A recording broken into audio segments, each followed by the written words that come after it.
쇼! 안녕하세요. 시대의 양심 마성의 중독성 대체 불가 정봉재 정치쇼 정봉주입니다. 자, 지금 이 시간 여러분이 가장 많이 찾아본 실시간 검색어, 자, 한강 결빙 가장 빨리 열었다 그러죠. 그리고 최순실 25년 구형, 우병우 구속 세 번째 영장 청구 만에 구속됐습니다. 영장 발부한 권순호 판사 이름도 검색어에 같이 올랐죠. 자, 이 중에 봉도사가 고른 오늘의 실시간 검색어는 공동 1등입니다. 최순실 25년, 우병우 구속. 자, 유튜의 프라이드, 대한민국의 프라이드가 살은 날입니다. 정봉재 정치쇼 1부 순서 들어가겠습니다. 자, 1부 뉴스. 자, 오늘의 뉴스 브리핑으로 시작합니다. 정상근 미디어오늘 기자 자리하셨습니다. 네, 안녕하십니까. 미디어오늘 정상근 기자입니다. 예, 정 기자님. 네. 돌발 질문. 돌발 질문이요? 네. 네. 시작하자마자 위기가. 제가 음악 MC를 하려고 그러거든요. 음악 MC요? 네. 네. 음악 앵커를 MC를 하려고 그러는데 잘하겠죠? 음악에 조예가 있으신가요? 없어요. 그렇기 때문에 잘하는 거예요. 아, 음악에 조예가 없어서 오히려 그렇죠. 잘한다. 무지로부터 시작하는. 아, 네. 무지로부터 다시 시작했잖아요. 뭐, 우병우. 아, 네? 우병우. 갑자기 우병우요? 그러면 사법고시 공부할 때의 그 아무것도 모르던 정신. 감옥은 처음 들어가 보잖아요. 처음 들어가죠. 그러면 네. 무지. 아무것도 모르기 때문에 우병우 감옥살이 잘할 것이다. 잘할 것이다. 예. 네. 이 적부심에서 풀려나는 거 아닌지 모르겠네요, 또. 적부심에서 풀려나면 이제 그 양반은 아니, 그러면 그거는 이제 있을 수 없는 일이죠. 네. 원래 잘 흔하지 않은 일이잖아요, 이런 일들이. 예를 들어 이렇게 되면 되죠. 모든 것의 진실을 싹 밝히는 거예요. 10일 동안. 네. 증언을 싹 하는 거야. 박근혜 전 대통령이 했던 일, 최순실이 했던 일, 난 최순실 알고 있었다 싹 하면 완벽하게 모든 증언을 다 했기 때문에 네. 사정 변경. 구속시킬 이유가 없네. 네, 하지만 뭐 추가 혐의도 받을 수도 있겠는데요. 뭐 그럼요. 위증 같은 거. 그러면 네. 이제 그러고 한 몇 개월 풀려난 상태에서 다시 들어가고 이제 무기 사는 거죠. 아, 그래요. 네, 소용이 없네요. 어차피 망했다는 거. 네. 어차피 망했다는 거. 자, 들어가시죠. 네, 그 한중 정상회담이 어제 열렸는데요. 그 문재인 대통령과 시진핑 국가주석이 그 한반도 평화와 안정을 위한 4가지 원칙에 합의를 했습니다. 예. 뭐 이 4가지 원칙이란 한반도에서 절대 전쟁은 용납할 수 없다. 그리고 그 한반도 비핵화 원칙은 확고하게 견지한다. 뭐 북핵 문제는 대화와 협상을 통해서 평화적으로 해결한다. 그다음에 남북 관계 개선은 한반도 문제 해결에 도움이 된다. 뭐 이런 내용이고요. 뭐 이것도 중요한데 더 관심 가는 부분은 뭐 양 정상이 앞으로 뭐 전화나 서신 등 한 라인을 구축을 해서 긴밀한 소통을 이어가겠다는 것. 네, 좀 이런 부분도 있었고요. 그다음에 아울러 양국 간의 협력을 뭐 경제뿐 아니라 정치, 외교, 안보 등으로 확대를 하고, 네, 뭐 다양한 이를 위한 또 고위급 전략적 회의를 네, 열기로 했습니다. 예. 뭐 평창 동계올림픽 관련된 얘기도 있었는데 뭐 협의를 잘 해나가겠다, 뭐 그런 얘기도 있었고, 2022년에 또 일단 개연성은 열어놨죠. 네, 가급적이면 오겠다라는 얘기를 이제 시진핑 국가주석이 했다는데 만약에 오지 못한다면, 네, 또 이제 시진핑 주석에 상응하는 좀 그런 국가 좀 이렇게 그 뭐랄까요, 하여튼 중요한 요인을 이제 보내겠다, 뭐 그렇게 얘기를 하기도 했었죠. 상무위원장 한 번이 와도 되죠. 근데 리커창이 올 가능성도 있고 시진핑 주석이 제가 보기엔 옵니다. 오실 것 같으신가요? 100%입니다. 네. 제가 내년 2, 3월 되면은 한반도가 급격하게 대화 분위기로 갈 것이다. 얘기를 했잖아요. 가잖아요, 그렇게. 네. 예, 반드시 옵니다. 어쨌건 뭐 전 정부 때 조금 뭐랄까 중국에 대해서 외교적 결례들이 좀 있었죠. 황교안 국무총리인가 그때 대통령 권한 대행을 할 때 뭐 중국에 사드 배치를 안 하겠다라고 했다가 며칠 뒤에 그냥 사드 배치를 그냥 해버리는 좀 그런 경우도 있어가지고 관계가 매우 안 좋았는데, 네, 어느 정도 이 부분에 대해서는 조금씩 해소를 해가는 듯한 분위기가 형성이 되는 것 같아요. 뭐 시진핑 주석도 뭐 네, 어쨌건 뭐 기존에 뭐 이런저런 문제가 있었지만 좀 앞으로 잘 해나가자, 뭐 그런 취지 얘기를 하기도 했고요. 네. 그래서 뭐 언론에서는 뭐 중국이 뭐 삼불원칙에 끌려다닐 거다, 뭐 이런 의견도 좀 있었는데 좀 비교적 부드럽게 양 정상이 대화를 잘 풀어 나간 것 같다는 해석도 있습니다. 그런데 문재인 대통령이 이렇게 얘기했잖아요. 한중은 운명 공동체, 동주공제 배띄우자. 네. 동주공제란 표현 저 들어보셨어요? 동주공제란 표현은 제가 못 들어봤는데, 시진핑을 한마디로 표현해라 하면 동주공제입니다. 뭐 같은 배 뭐 이런 같은 배를 타고 물을 헤쳐나간다. 이런 뜻이거든요. 네.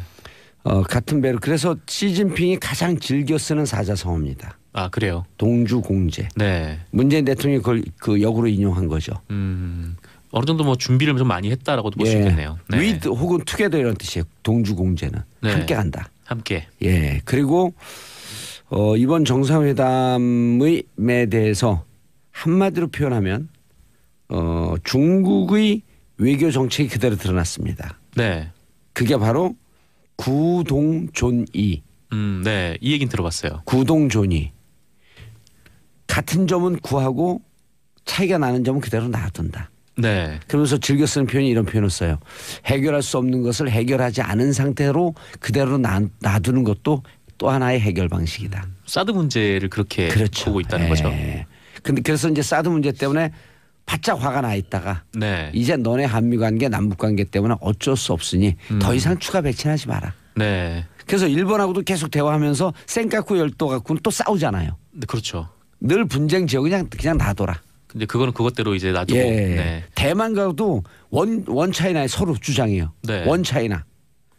구이 공식이라고 하는 표현이 있어요. 구이 공식. 92년도 홍콩에서 만나갖고 중국과 대만이 공동 인식을 했다. 아 그래서 920 구이 공식이에요. 사자성어도 알았더니 예, 앞에가 구이 공식. 92가 92년. 그냥 숫자 92. 네. 예. 그 뭐냐? 원 차이나를 선언했어요. 근데 원 차이나가 어딘지는 몰라. 아 어딘지 모르는 추억. 예, 중국은 중국 가서 네. 원 차이나는 여기 본토다. 네. 대만은 대만 갖고 원 차이나는 대만이다. 그 유명한 주어가 없다라는. 그렇죠. 원 차이나. 네. 그러나 그걸 갖고 양쪽은 문제가 해결됐다 그래요. 왜? 해결할 수 없는 것은 해결되지 않은 상태로 놔두자. 네. 그 이번에 그대로 나왔잖아요. 그러게요. 사드 문제도 그냥 산불 정책. 네. 뭐 어쨌건 요 얘기는 뭐 2, 3부에 다룬다고 하니까. 예, 2, 네. 3부에 다뤄도 이런 제가 중국 문제 전문가이기 때문에 그분들 잘 몰라요. 아 그래요? 예. 국회를 한다고 맞춤 다 합니까? 게스트가 아, 네네. 오기 전에 미리 까는 의원님들이 거예요. 오시는군요. 지금 방 차 타고 오면서 듣고 오거든요. 네. 의원들이 알아봐야 뭘 얼마나 알겠어요. 오늘 출연하는 의원들이 이철이 그다음에 윤소아 진수희 네. 의원이거든요. 세 분이 합쳐도 제 한 3분의 1 지식이나 될까 말까. 네. 네. 봉도사님은 여전하시네요. 예. 아니 이럴 때 하는 게 지식은 외부로부터 오지만 지혜는 안으로부터 온다. 네. 그분들은 지식이 많지만 전 지혜가 많거든요. 여기 이제 네. 러브 그 여기가 예, 아니기 좀 이따 때문에. 오면은 죄송합니다. 그러죠. 자 다음 뉴스. 네, 뭐 그런데 중국에서 문재인 대통령이 참석한 행사장을 취재하던 기자들이 중국 사설 경비업체 직원들로부터 폭행당하는 일이 있었습니다. 우리나라 코트라가 고용한 네, 코트라 경비원이잖아요. 대한무역투자진흥공사죠. 네, 코트라가 고용한 네, 중국의 사설 경비업체인데 네, 폭행 사건이 있었죠. 이거는 그래도 이 사설 경원이라고 할지라도 중국 공안의 지휘를 받는 거거든요. 네. 그 용서할 수 없는 거죠. 그렇죠. 강력하게 항의하겠다 그랬죠. 네, 강력하게 항의를 하겠다고 했고요. 이게 뭐랄까 하여튼 이 10여 명이 복도로 기자를 끌고 가서 집단 폭행한 일도 있었기 때문에 이건 단순한 몸싸움이나 뭐 마찰 정도로는 좀 보기 어려울 것 같고요. 그렇죠. 근데 어쨌건 이 부분에 대해서 그 청와대에 따르면 네, 문재인 대통령도 이번 일에 대해서 심각하게 우려를 표명했다고 하고요. 그다음에 강경화 외교부 장관이 그 왕이 외교부 장관에게 유감을 표명했고, 네, 정의영 안보실장도 중국 공안 담당자에게 철저한 수사와 책임자 처벌을 네, 강조했다고 합니다. 뭐 이 부분도 4부에서 다룬다고 하더라고요. 예, 오늘 할 게 없네요, 그럼. 네, 넘어갈까요? 자, 다음이요. 네, 우병우 전 청와대 민정수석이 오늘 새벽 결국 구속됐습니다. 이것도 2, 3부에서 다루지 않을까요? 이 얘기는 제가 못 들어가지고 제가 준비를 했는데 예. 네, 일단 말씀을 드릴게요. 그 우병우 전 수석은 그 민정수석 재직 당시에 뭐 국정원에 지시를 해서 그 이석수 전 대통령 직속 특별감찰관 그리고 박민건 1차관 등 문화체육관광부 고위 간부들, 그다음에 이광구 전 우리은행장, 김진선 전 평창 동계올림픽 조직위원장 등 그 공직자와 민간인 등을 불법 사찰한 혐의로 구속영장이 청구가 됐는데요. 그 영장 청구 세 번째 만에 네, 구속이 됐습니다. 예, 삼진 아웃. 네. 그 서울중앙지법 권순호 영장 전담 부장판사가 예. 네, 구속을 시켰는데요. 혐의 사실이 소명이 되고 뭐 특별감찰관 사찰 혐의와 관련해서 그 증거를 인멸할 우려가 있다면서 네, 구속을 결정을 했습니다. 예. 권순호 판사는 지난 4월에 그 검찰 특별수사본부가 그 구속영장을 청구를 했을 때 예. 뭐 혐의 내용에 관련해서 뭐 범죄를 다툴 여지가 있고 성립을 다툴 여지가 있고 뭐 이미 진행된 수사와 수집된 증거에 비춰서 뭐 증거인멸 우려가 없다. 그게 소명되지 않았다면서 기각을 한 바 있었거든요. 언제요? 지난 4월에요. 누구를요? 우병우. 네. 권순원 판사가. 네. 근데 한 번은 그렇게 풀어주고 예. 네. 지금은 이번에는 구속 결정을 내렸습니다. 근데 재밌는 거는 그 검찰에 따르면 그 우병우 전 수석은 이 검찰 조사 과정에서 그 김진선 전 조직위원장 사찰과 관련해서는 박근혜 전 대통령이 지시했다. 이렇게 진술을 했다고 하는데요. 예. 그 일부 혐의를 지금 뭐 떠넘기기 하고 있는 것 아니냐. 떠넘기기 그리고 나는 무능했다. 이 두 가지 전략으로 갔죠. 그렇죠. 이전에는 뭐 나는 무능했다 뭐 그거였는데 예. 하지만 뭐 다른 부분에 대해서는 뭐 민정수석실 업무라면서 버티는 모습도 네, 있었다고 합니다. 뭐 어쨌든 우병우 전 수석의 구속으로 뭐 검찰의 적폐청산 수사도 탄력을 얻게 될 것이라고 이게 언론은 보고 있는데요. 그 우병우 전 수석 구속영장이 계속 실패를 했었기 때문에 이번에 구속이 좀 이루어짐으로써 예. 네, 검찰의 사기도 올라갈 것이다. 네, 이런 관측도 있습니다. 예. 그리고 한 언론 사설에서는 불구속 수사의 원칙을 깼다고 하면서 또 강력하게 항의한 언론도 있었죠. 불구속 수사의 원칙이요? 예. 아니, 필요하면 구속 수사를 하는 게 또 원칙 아닌가요? 자, 한민아님, 우병우 전 수석도 결국 구속됐네요. 5919님, 우병우 구속됐어도 김관진처럼 구속적부심 심사 신청하는 거 아닌가요? 하겠죠. 네. 한번 사례가 있으니까요. 그렇죠. 그리고 신광열 그 형사수석부장에게 갈까요? 그리고 그게 또 글쎄요, 뭐 어떻게 될지 모르겠는데, 근데 이 구속적부심이라는 게 보통 잘 받아들여지지 않는 법인데, 그럼요. 이건 지금 김관진은 정말 특이한 경우였죠. 구속적부심으로 석방되는 사람도 0.1%도 안 된다는 거예요. 네. 예. 자, 그 다음에. 네, 어제 오전에 그 온수역에서 30대 남성이 전동차에 치여 숨지는 사고가 있었습니다. 예. 지하철 1호선 온수역과 오류동역 사이 선로에서 그 30대 남성이 시설물 설치 작업, 그러니까 안전관리 설치 작업을 했던 그런 진행했던 노동자였던 거예요. 네, 이분이 열차에 치여 숨지는 사고가 발생을 했는데요. 예. 네, 비정규직 노동자였습니다. 그 사고 현장에 출동한 구로소방서에 따르면 구조대가 도착을 했을 때 이미 숨진 상태였다고 하고요. 경찰은 사고 경위에 대한 내사에 착수를 했는데 그 안전규정 위반 문제를 검토할 계획이라고 하고요.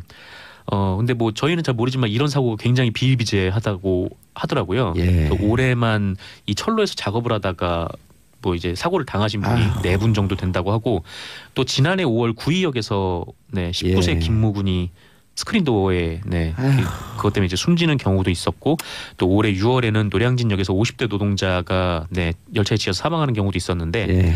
네, 모두 비정규직이었다고 하고요. 원래 철로에 들어가서 작업을 하려면 그 현장 관리자가 그 사전에 공사 시간이나 위치를 관할 역에다가 알리고 승인을 받는 절차가 있어야 되는데 이 과정이 생략이 됐다고 합니다. 그래서 온수역도 그렇고 오류동역도 그렇고 사고 당시에 작업 상황을 알지 못했다고 해요. 어떻게 그런 일이 있을 수가 있죠. 예, 만약에 알았으면은 그러니까 사전 합의가 있었으면은 그 열차 이제 승무 그 기관사분들에게 말씀을 드리고 그러면 좀 천천히 운행을 할 수 있었던 거잖아요. 네, 게다가 이제 작업 현장이 바로 철로 근처였기 때문에 굉장히 위험한 상황이었음에도 불구하고 네 이런 네 사전 승인이 없었다는 거죠. 예전에 그 관련 노동자분을 제가 인터뷰를 한 적이 있는데 예. 그 안전관리도 매우 허술하고 네, 보통 이런 작업 같은 경우에는 굉장히 위험하기 때문에 전동차가 다니지 않는 시간에 작업을 하는 게 원칙이라고 해요. 새벽 시간에? 네, 보통 이제 새벽에 이루어지죠. 예. 근데 이제 인력이나 그런 비용이 뭐 없다는 그런 이유로 그러니까 열차가 다니는 시간에는 한 명이 저기서 안전 관리를 해야 되는데 그러니까 열차가 온다라는 그걸 알려주고 대피를 시키고 그렇게 해야 되는데 뭐 그런 안전 요원이 없는 경우도 많다고 합니다. 그리고 또 정말 안타까운 거는 이런 사고를 당하신 분들이 계속 비정규직 분들이라는 거예요. 그러니까 이게 아주 험한 일은 비정규직 노동자들 데려다가 쓰고 네. 임금 쥐꼬리만큼 주고. 그렇죠. 그러니까 뭐 코레일이나 이런 곳은 뭐 비용을 절감하겠다는 이유로 예. 이렇게 외주 노동자들을 쓰는 경우가 있는데 이 굉장히 좀 안전 관리에는 소홀하다라는 얘기인 거죠. 게다가 또 이 비정규직 분들이 많다 보니까 이분들의 생명은 생명이 아닌가요? 그럼요. 다 소중한 생명인데 한 가정의 아들이고 한 가정이 그 집안의 아버지인데. 그렇죠. 돌아가신 분도 이제 35 되신 분인데 네. 이게 비정규직 분들이 많다 보니까 숙련된 노동자를 찾기가 좀 힘들고요. 어제 돌아가신 분 같은 경우에도 불과 사흘 전에 채용이 된 분이라고 합니다. 사흘 전에 채용이 돼서 그래 비정규직 노동자 쓰는 게 이렇게 문제예요. 이게 처음에는 네.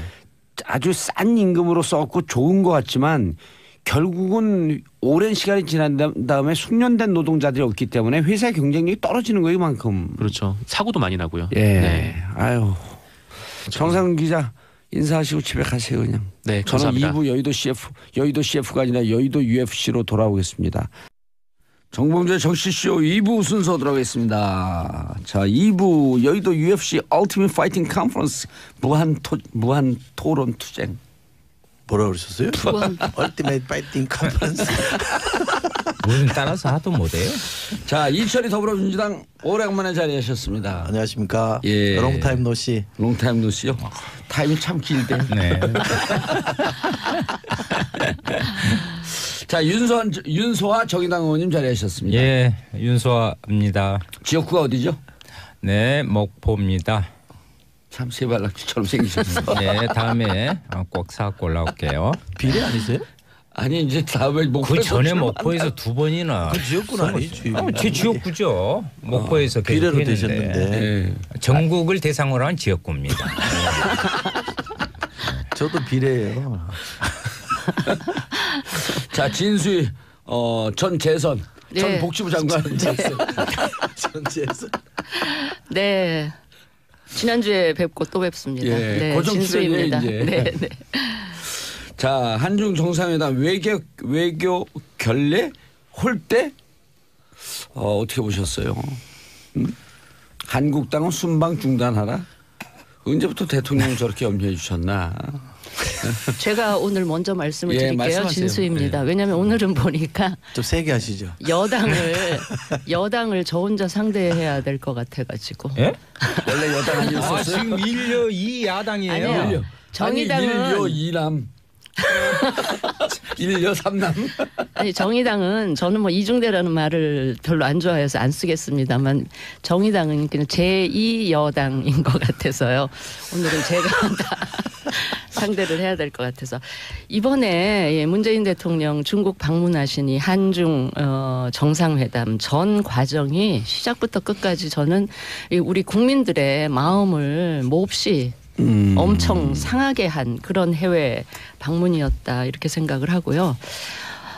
많은 사람들이 외교는 의전이 거의 다다 절반 예. 이상이다 이렇게 이야기를 하는데 그 기준에 비추어 보면 가시기 전부터 무슨 공동 기자회견은 없느니 공동 선언문은 없느니 이런 얘기부터 시작해가지고 베이징 도착하는 날 또 그 시진핑 주석은 베이징에 안 계셨어요. 뭐 이게 난징 학살 그 날이라서. 근데 그럴 거였으면 방중 일정을 좀 조정을 하든가 했어야 되는 거 아닌가 싶어서 그것도 참 좀 지적을 하고 싶고요. 그다음에 3박 4일 계시면서 식사를 여러 번 하게 되는데 어제 저녁에 있었던 국빈 만찬을 제외하고는 공식적인 식사 일정이 없었다는 거 아니에요. 그러니까 이제 국내에서 혼밥, 베이징까지 가서 혼밥, 대통령께서 혼밥하느냐 뭐 이런 얘기까지 나오는 상황이고 그리고 어제 저도 화면을 통해서 봤는데 쭉 인사 중국 쪽에 고위 관리들하고 쭉 인사하는데 그 외교부장이죠. 왕이 부장이 네. 우리 대통령이 팔을 툭툭 치더라고요. 그럴 사이인가. 우리 자국에서도 그런 걸 안 하는데 어떻게 외국의 국빈이 외국의 그 정상이 오셨는데 인사를 그런 식으로 받는지 그것도 되게 불쾌했고요. 급기야는 우리 그 기자단 폭행 사건까지 하여튼 전체를 통틀어 놓고 볼 때 정말 우리 국민들 자존심을 몹시 상하게 한 그런 방문이었다 생각을 하고요. 이거는 국내에서 국민들이나 우리 야당이 매우 세게 비판을 해야 된다고 생각을 하고요. 그래야만 우리 정부가 중국에 대해서도 좀 협상력도 있고 할 얘기도 하고 항의도 제대로 할 수 있다 이런 생각을 합니다. 예, 몹시 불쾌했습니다. 몹시 의전 형식에 대해서 좀 쭉 지적을 하셨는데. 아니 내용도요. 그 4대 원칙인가 발표를 하셨는데 되게 추상적인 얘기여서 그것도 좀 불만이 있고요. 그다음에 사드 봉인이 된 게 아닌 것 같더라고요. 어제 시진핑이 결국 또 뒤끝 있게 한마디 했고요. 그래서 하여튼 내용도 그렇고 의전 뭐 형식 여러 가지 면에서 안 갔었던 게 나았던 거 아닌가 뭐 이런 생각을 했습니다. 예, 집권 여당으로 이렇게 인정해주는 진수희님께 감사합니다. 벌써 이제 정의당이 집권 들어갔습니다. 되게 뒤끝이 네. 있으시네요. 물론 이제 저는 사드 문제, 북핵 문제 등의 부분에 대해서 새 정부가 한중 관계에 대한 그 좀 압박감 또 문제를 빨리 좀 해결하고자 하는 그런 서두른 부분은 좀 있었다고 봅니다. 그것이 꼭 나쁘다고는 할 수는 없어요. 그런데 문제는 진수희 의원님께서도 그 지적하셨듯이 너무 일정을 좀 세밀하게 디테일하게 좀 짜지 못했다. 근데 그 이유는 좀 있었던 것 같아요. 예를 들면은 난징 대학살 80주년이 되는 그 시기를 선택한 부분에 있어서는 좀 문제가 있었고요. 그런데 이제 18일 날 보면은 그때가 뭐 중국에 중국에 적어 왔는데 어디서 적어놓은지 지금 못 찾고 계신 거예요. 경제대회 있잖아요. 경제대회. 그것이 아주 중요한 부분이었어요. 그러니까 그것에 앞서서 이렇게 좀 하다 보니까 이런 문제가 발생했고요. 우리나라도 18일서부터 중요한 행사가 있잖아요. 공관장 회의가 있잖아요. 근데 코트라 행사장이 됐든 어쨌든 간에 기자들에게 그러한 부분들을 한 것은 강력히 물론 강경화 외교부 장관이 뭐 하기는 했는데 강력한 항의를 해갖고 강력한 또 문책까지 요구를 지속적으로 해야 된다. 그렇게 저는 생각을 합니다. 정상회담은요? 정상회담의 내용에 저는 대해서. 이번에 그 말씀하신 이제 저 진수희 의원님께서 뭐 추상적이었다 보는데 저는요 오히려 한반도의 전쟁 불화 그리고 한반도 비핵화 대화와 협상을 통한 평화적 해결 한반도 문제를 위한 남북관계 개선 이 4대 원칙을 합의한 것은요 공식적으로 이렇게 합의한 대단한 저는 저 성과라 봅니다. 그 새삼스러운 건 아니잖아요. 아니 늘 하던 잠깐만요. 얘기 그런데 저는 그렇게 생각을 해요. 우리가 그렇게 이야기합니다. 중국에서 쌍중단, 쌍계 협상 그 부분을 이야기하는데 지금 북미 간에도 터닝 포인트가 있단 말이에요. 여기에서 이니셔티브를 우리가 지어야 돼요. 중국에 맞게 쌍중단, 북미, 북의 그 미사일 핵 중단하고 그리고 한미 군사훈련 중단을 한과 동시에 비핵화 프로세스 그리고 북미 간의 대화를 통한 평화협정 이 부분은 우리 정의당에서도 주장했고 이것이 가장 현실적이다. 이것을 우리가 오히려 주도적으로 좀 치고 나갔어야 하지 않느냐 이런 생각이 듭니다. 이철 의원님. 뭐 크게 다르지 않고요. 우선 외교적 결례인 거는 분명한 것 같아요. 굉장히 기분 나쁘더라고요. 저도 화도 좀 나고 특히 기자들 폭행한 거는 그건 해서는 안 될 일을 한 거잖아요. 그렇지 말도 안 되는 일이 발생. 우리 흔히 하던 말로 포커죠, 포커. 그렇게 하면 안 되죠. 또 중국은 공안이 다 통제하는 나라 아닙니까? 그렇죠. 그러니까 그렇게 열어줬으니까 뭔가 일이 벌어진 거라. 사설이라고 할지라도 공안 통치하에 있는 거죠. 그렇죠. 그래서 그렇게 한 거에 대해서 우리 정부가 아주 강력하게 항의하고 또 책임자들에 대해서 문책을 요구해야 될 거라고 보고요. 내용은 저는 나쁘지 않다고 생각합니다. 내용은 좋았고요. 특히 이제 최근에 뭐 전쟁 가능성에 대한 우려들이 많이 컸잖아요. 대통령께서도 왜 저러나 싶을 정도로 메시지를 내보낼 때 한반도에서 전쟁은 안 된다 이런 얘기를 하셨고 또 최근에는 미국하고 중국이 이 급변 사태에 대한 논의를 했다라고 하니 그런 점에 대해서 한중 정상이 만나서 전쟁 안 된다 이렇게 정리해 준 거는 시적절하게 저는 잘했다고 판단하고요. 중국은 뭐 이런 게 좀 있는 것 같아요. 사실 이게 국빈 방문이잖아요. 국빈 방문 사실 예의를 갖춘 거거든요. 상당히 예의 갖춘 거고 그간의 한중 관계에 비춰보면 갑자기 국빈 방문을 받아준 거가 되는 거잖아요. 그렇게 보면 상당히 그쪽도 관계 개선에 대한 의지는 있어 보이는데 또 그쪽 상황을 들어보면 국내 여론이 썩 좋은 것 같지는 않아요. 사드에 대해서 문제 제기를 세게 했는데 얻은 건 없거든요. 사실 중국도. 그러니까 중국 내부에서 시진핑에 대한 사드 문제에 대해서 비판이 높단 말이에요. 약간 그런 게 있어서 아마 그런 자범들이 좀 나온 것 같고 우리는 우리대로 그런 것 때문에 일희일비하면서 다시 문을 닫을 게 아니라 그런 건 항의할 건 항의하고 또 고칠 건 고쳐가면서 정상화로 가야 그동안 파탄났던 관계를 복원하는 게 되는 거고 또 모처럼 우리 경제가 지금 좋지 않습니까? 세계 경제 흐름에 맞 좋은데 거기에 중국 그 관광객들이 또 돌아주고 하면 우리 자영업자들이나 중소기업에 좋은 점들이 되기 때문에 저는 대통령이 그러저러한 것들을 다 고려해서 아마 속으로는 많이 참고 계실 겁니다. 진수 의원님. 네. 그 방금 이철희 의원도 지적을 했지만 그 국빈 스테이트 비짓을 한 거란 말이에요. 국빈 방문. 근데 일본 측에서 여러 차례 요청했는데 안 받아줬어요. 그럴 정도로 중국의 국빈 방문을 받아준 것. 그다음에 일정은 이미 정우영 실장이 날라가고 일정은 사전에 다 조율한 거거든요. 같은 일정이 일방적으로 캔슬된 게 아니고 13일 날 난징 대도살이라고 그러죠. 중국에선 대도살. 중국에선 대도살이라고 그래요. 끔찍하네. 예, 그럴 정도로 중국에서는 엄청난 역사적 사건이에요. 그걸 알고 시진핑하고 리커창이 갔다가 또 바로 북경으로 컴백을 했단 말이에요. 그걸 알고 어쨌든 정상회담이라고 하는 것은 그쪽에서 2박 3일 주장했는데 우리가 이제 5박 6일 하다 3박 4일로 간 거 아니에요? 정상회담 자체는 대단히 성공적이었다. 그리고 모든 정상회담은 정상회담 그 자체에 초점을 맞춰야 된다. 이렇게 중국에 있는 한국학자들이 많이 주장을 하고 잘 됐는데 왜 자꾸만 그 디테일한 형식에만 그렇게 신경 쓰냐. 물론 감정 상한 거, 기자 폭행 이해를 하지만 정상회담 성공적이었다. 받아준 것도 성공적이었다. 중국에서도 절실했다. 이 지적은요. 뭐 그렇게 생각하시는 분들도 있겠죠. 예. 근데 저는 우리 국민들의 감정이.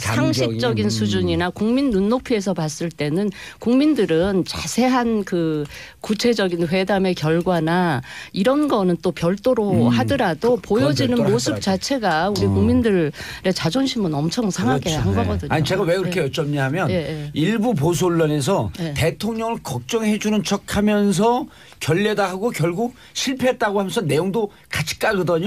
뭐 그러고 싶은 야당도 있기는 하겠지만 아니 근데 네. 이제 중국 네. 제가 좀 한 말씀 드리고 싶은 과거에 누구죠? 우리 노무현 대통령입니까? DJ 대통령입니까? 디스맨인가? 디스가이라고 그래가지고 네. 부시 대통령이었죠. 김대중 대통령. 부시, 예. 네. 그때 홀대론 나왔었잖아요. 근데 우리나라는 좀 그런 거에 대해서 문제 지적은 좋은데 마치 우리가 뭘 잘못해서 홀대 받는 것처럼 이렇게 바라보진 않았으면 좋겠어요. 그럼 그 나라가 잘못한 거잖아요.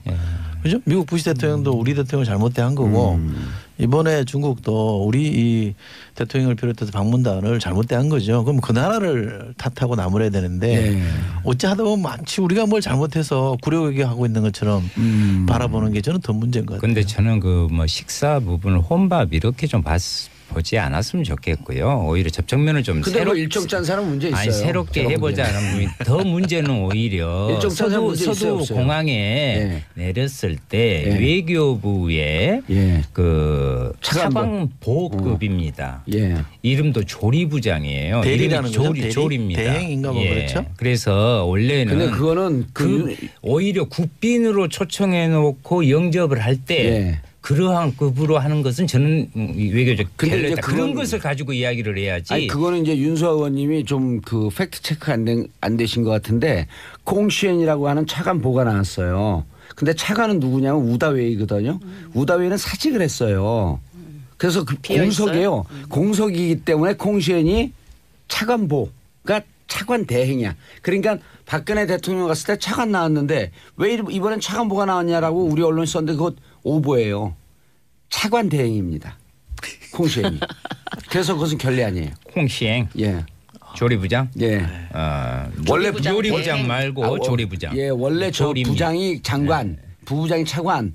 그다음에 이번에 조리부장이 무슨 대행이라고 하는 뜻으로 이제 나온 거예요. 정봉주 윈. 예. 확실한 윈. 팩트 체크. 1패. 아니, 그러니까 대배 인정. 아니 근데 진수입니다. 그러니까 우리 국민들이 예. 뭐 그런 부분 또 사드 문제도 걸려 있고 또 우리 경제적인 문제도 걸려 있고 하기 때문에 우리 국민들도 잘 됐으면 좋겠다는 생각으로 많이 누르고 기분 나빠도 참고 하다가 어제 그 기자단 폭행 사건 때문에 그렇죠. 이게 그것 때문에 터진 이렇게 거죠. 이제 터진 폭발했다고 저는 생각해요. 그렇게 하면 안 되죠. 예. 안 되는 거죠. 그리고 그 사드 산불 정책 그건 아까 이철희 의원이 지적한 것처럼 중국 내에서 이 언론의 자유가 없으면 말은 못하지만 산불 정책에 대해서 중국민들이 부글부글 끓는다는 거예요. 그래서 그 시진핑이 평상시에 즐겨 쓰던 구동조니 같은 것은 구하고 그다음에 그 차이 나는 것은 해결 안 하고 그냥 놔두자. 이게 이번에 사드에 그대로 적용이 됐는데 그 부분에 대해서는 중국에 있는 한국학자들은 박수를 보내더라고요. 잘했다고.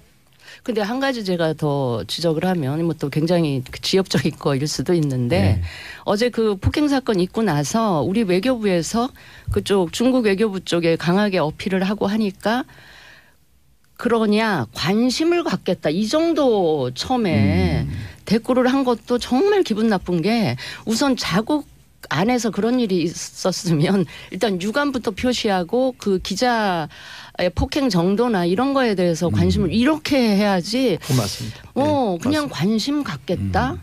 아니 그 이후 여하를 막론하고 그런 일이 있었던 거에 대해서 그럼요. 일단 유감을 무조건 표명하는 게 잘못된 거죠. 먼저인데 하여튼 여러 가지. 전 근데 그 기자 폭행하는 거 보면서 개인적인 생각은 야 정말 대한민국이란 나라가 정말 훌륭한 나라라고 하는 게 기자를 보는 관점 자체가 한국과 중국이 완전히 틀린 거야. 언론의 자유가 없는 나라에서 기자는 별로 중요한 인물이 아니야 보니까. 우리는 기자로 어디 손을 대요. 손을 대 큰일 날라고. 그럼요. 딱 이 집회 가서도 저한테 손 대려고 방송 진행자입니다. 어이구 깜짝이야. 그러니까 이 과정에서 우리는 교훈을 하나 좀 얻어야 될 것 같아요. 우리가 그동안에 여러 가지 외교적인 역학 관계나 이런 것을 봤을 때 미국과 중국이라는 양 강대국 사이에서 우리 외교적 이니셔티브를 쥐고 좀 주도적으로 맞아요. 해야 되는데 너무 눈치를 살피고 그러한 부분들의 한 결과로서 미국에서도 나타나는 것이고 중국에서도 나타나는 것이다. 그것을 우리가 교훈으로 삼아야 된다. 이철 의원님 근데 어제 4대 원칙 발표한 거 사실 미국에 대해서 중국과 그 대한민국이 하고 싶은 얘기를 정리하고 한마디 미국에 한 방 매긴 것 같거든요. 그런 점도 있죠. 예, 미국이 어떻게 나올까 좀 걱정이 아니라 관심이 갔대.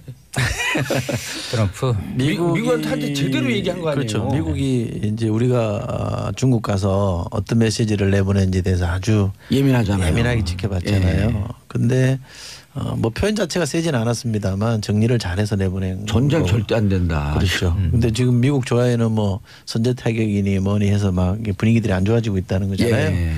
그런 점에 대해서는 정리를 해준 거기 때문에 저는 참 잘했다 이렇게 생각을 하고요. 그 틸러슨이 사실은 이 대화 제의를 했잖아요. 그거를 대통령부터 바로 뭉개기 시작해서 아니다 이래버린 거 아닙니까? 트윗을 했어요 아니라고?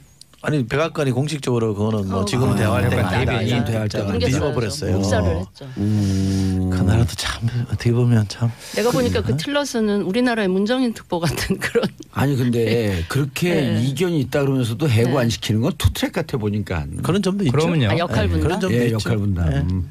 근데 저는 아까 이철희 의원께서 이런 일이 있으면 그 상대국을 뭐라 그래야지 우리 대통령 쪽을 자꾸 뭔가 트집을 잡으려고 하는 그런 시각이 이제 국내에 있다 이렇게 우리 대통령이 참모로 트집 잡았는데 말씀을 하시는데 사실 이런 거는 있어요. 지난번에 그 뭐 사드 배치에 관해서는 박근혜 정부도 결코 잘하지는 않았어요. 할 거면 그때 확 해버리지 그때 산불 얘기했었죠. 이거는 절대 사드에 대해서 언급하지 말아라 라고 했을 때 이제 당시에 유승민 의원이 그거 계속 언급하다가 더 눈밖에 나버렸는데 사드 어차피 배치할 거면 박근혜 정부 끝나기 전에 그러니까 대선 전에 그냥 하도록 그렇게 해놓고 문재인 대통령 들었으면서 우리는 지난 정부가 한 거다. 그러니까 전략적인 얘기를 하는 거예요. 그렇게 했더라면 사드에 관해서 이렇게까지 우리가 그러니까 문재인 대통령이 후보 당시에 다음 정부에 이걸 맡겨라 뭐 이런 식으로 하면서 새 정부는 혹시 이 사드 배치를 안 할지도 모르겠다라는 그 약간 희망 고문 비슷하게 중국을 그렇게 했기 때문에 그 허점을 막 파고들면서 저는 그 사드에 관한 한 중국의 레버리지를 우리가 조금 더 높여주는 그런 우를 범했다니. 그러니까 만약에 국내에서 사람들이 이런 중국에서 우리를 홀대하는 이런 거를 그 우리가 자초했다고 생각하는 사람들이 있다면 그 사람들은 아마 이런 식의 생각을 하면서 우리 대통령이나 새 정부가 좀 그런 빌미를 주지 않았느냐 이런 판단을 할 수도 있다는 거예요. 근데 사드는 뭐 저는 우리 진수희 전 장관님 생각도 존중합니다만 사드 문제는 사실은 박근혜 정부가 너무 헝클어놨어요. 이거 너무 무리하게 해가지고 아니 그 저기 총리가 그때 갔었잖아요. 사드 배치 발표 직전에 총리가 갔었습니다. 황교안 총리가 갔는데 시진핑한테 우리 배치 안 한다라고 했다가 일주일 만인가 배치 발표해버렸잖아요. 그러니까 중국 입장에서 완전 속은 거죠. 사기당한 느낌이겠죠. 그러니까 감정이 굉장히 상해버리는 거잖아요. 만약에 할 거였으면 차근차근 설명해 가면서 양해를 구하고 이렇게 했어야 되는데 안 해놓으니까 이 감정이 워낙 격화돼 있고 감정이 나빠져 있어요. 이거 푸는데 너무 시간이 많이 걸리는 맞아요. 거거든요. 네. 그래서 우리 의원들끼리도 그런 얘기합니다. 이런 건 설거지라는 표현을 쓰는데 쉽게 어떤 중국의 그 한 재중 한국학자는요 전 정권이 쌓아놓은 그거를 치우느라고 그렇죠. 힘들다 그렇죠. 이렇게. 그런 측면이 근데 있어서 나는 중국도요. 참 내가 답답한 게 이 사드가 말 그대로 고고도 미사일 방어 체제잖아요. 엑스밴드 레이더 때문에 그러는 거예요. 아니 근데 이게 우리는 북핵을 머리에 이고 사는 우리 입장에서는 최소한의 자구적인 조치이고 방어 조치지. 우리가 이걸 가지고 무슨 북한을 공격하고 그래서 전쟁을 일으킨다던가 중국을 공격하고 이런 게 전혀 아닌데 왜 우리 입장에서 그럴 수밖에 없는 입장을 왜 중국은 이해를 못하는지. 아니 의원님 저는 이제 그게 답답한 거예요. 사드 이게 전쟁하자고 하는 게 아니잖아요. 사드의 무용론은 이미 게임 진지 끝났어요. 이제 이것을 우리 진지게 무용은 끝났고 왜 무용이에요? 방어. 아니 윤수아님 아니요. 2부도 진지게 끝나서 광고 듣고 옵시다. 예. 채널 고정하소서. 자, 정봉주 정치쇼 3부 여의도 UFC 이철희 더불어민주당 의원, 윤수아 정의당 의원, 진수희 바른정당 전 장관 전 의원 함께하고 계십니다. 자, 샵 1035로 문자 보내주시고요. 허이니님, 이철희 의원님 보고 싶었어요. 뉴스에서 잠깐 보다 이렇게 길게 보니 좋아요. 가끔 나와야 되겠구나. 예. 6383님, 진수희 의원님 같은 합리적 보수가 정말 필요합니다. 왜 보수라는 명품을 달면 어거지 불통이 되는지, 내가 그 어거지 꼴통으로 읽을 뻔했어. 어거지 불통이 되는지 정말 알 수가 없어요. 조대원님, 윤수아 의원님 귀요미, 귀요미. 이건 완전 정말 귀요미. 이건 아닌 것 같은데. 좋은 거예요. 공수부대 출신이에요. 공수부대 취사반. 아니 그냥 귀요미도 아니야. 완전 귀요미야. 네, 고맙습니다. 자, 그런데 그 자유당에서 자유당 아니고 자유한국당.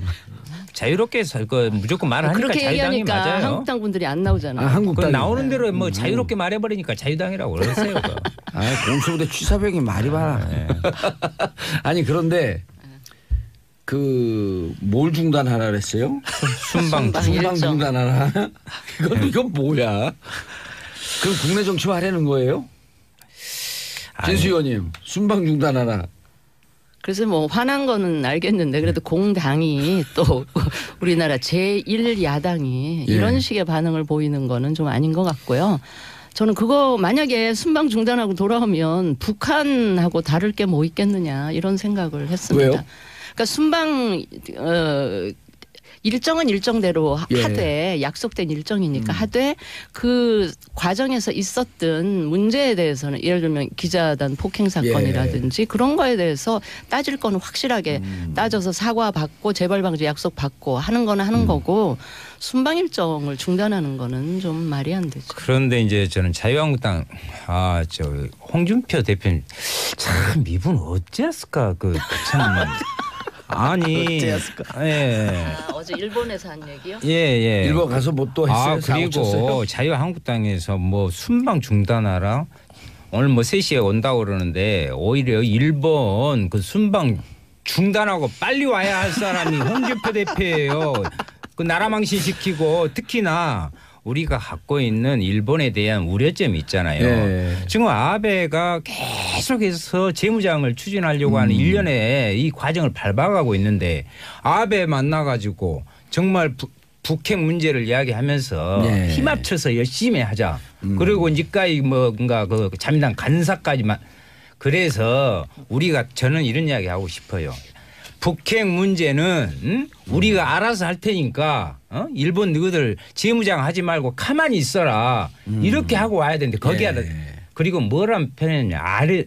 문재인 대통령이 중국에 아련하러 갔다고 이런 외교 이거 참 옛날에 박근혜 대통령 어디 할 때 뭔 사고 나고 사고 치고 뭐 나라 어려우면 막 비행기 타고 어디 날라불더만은 참 진정을 고정하세요. 예, 그래서 아니, 지금도 어떻게 됐든 어려운 문제를 풀어가려고 하는 그런 대통령의 그 부분들에 대해서 아무리 야당이지만 이렇게 표현하는 것은 정말 이건 있을 수 없는 자유한국당스럽기는 하지만 예.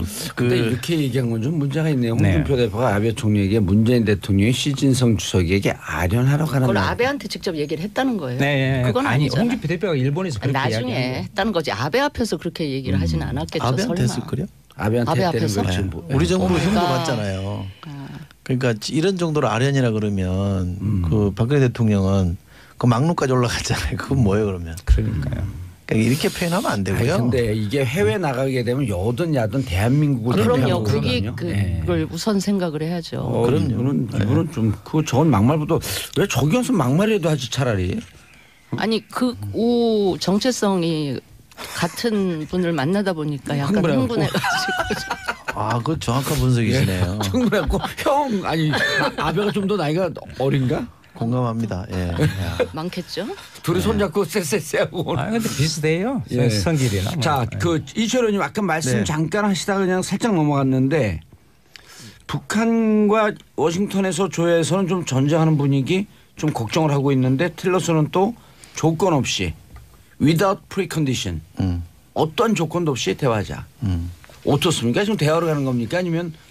아니면 양동 작전하는 건지. 그 많은 전문가들이나 예. 특히 미국의 군사 전문가들은 전쟁은 안 된다. 전쟁은 불가능하다는 얘기는 다 인정하는 사실이에요. 예. 그래서 지금 이제 전쟁을 얘기하는 거는 이제 뭐 학자들이나 정치인들이 얘기하는데 그것도 북한을 압박하기 위한 뭐 하나의 뭐 위협적인 언사 정도로 우리가 이해를 해야지 예. 실제로 전쟁하자 이런 주장으로 받아들이면 안 되는데 극히 일부가 예를 들면 왜 그 그레이엄 상원의원인가 그랬잖아요. 전쟁은 거기서 나는 거 아니냐. 트럼프가 그랬다고 그렇죠. 하면서 네. 우리가 죽는 게 아니다 이런 식으로 하는 사람도 있어요. 이른바 네오콘류의 사람들이 있긴 한데 그게 극소수라 뭐 크게 문제될 건 아닙니다만 어쨌든 전쟁이 나면 미국은 자기 나라에서 벌어진 전쟁이 아니지만 우리는 좀 당사자가 되는 거고 한반도가 그렇죠. 사실은 초토화되는 거 아닙니까? 예.